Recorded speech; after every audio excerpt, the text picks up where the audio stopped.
Hello, it's Nikki, and this is day 33. And side note, this is the first time I begun these daily updates over on Instagram. Now, there is a friend video that I will link down below, so you can cross-reference and you can kind of, connect them together and see where I was at. But day 33, and I've got my phone here because I want to read some things to you. But it was literally the slowest run so far in that journey.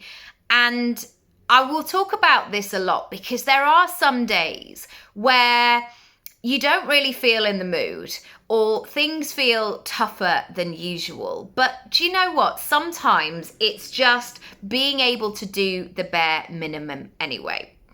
And it also reminded me of this.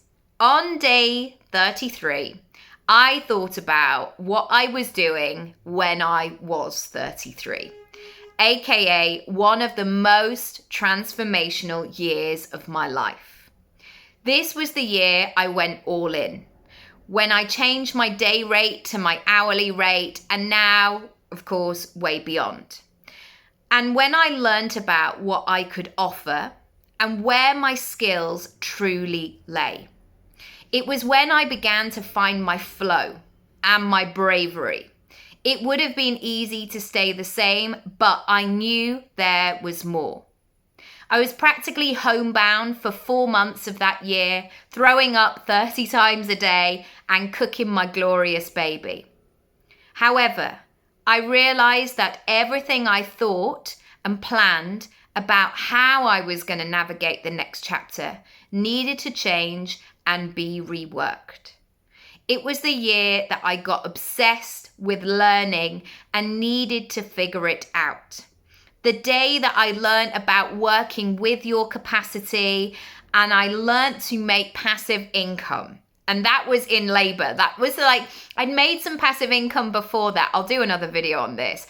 But on my way to the hospital, I sold 2 of my ebooks, which essentially paid for my taxi, which blew my mind because after 3 days of labor, I was not in a great spot. Let's just say that.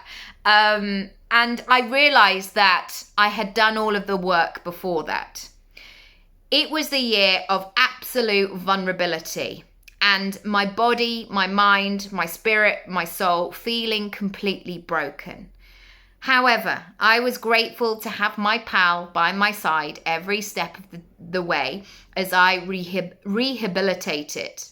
Our beautiful boy entered the world, who continues to be one of my greatest and who encourages me to be the best that I can be every day.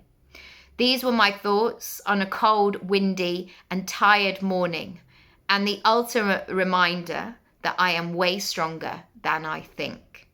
So that was the 21st of December, 2023. And so my question for you today on this is there a year for you that sticks out as being really challenging, transformational, mind-blowing, a year where you really had to grow? And maybe you might have done that by choice, but sometimes we don't, sometimes circumstances come to us and we have to pick ourselves up and figure it out and have a go regardless. I want you to think about that for you. And I want you to jot some ideas down because those parts of us are so helpful in where we go next.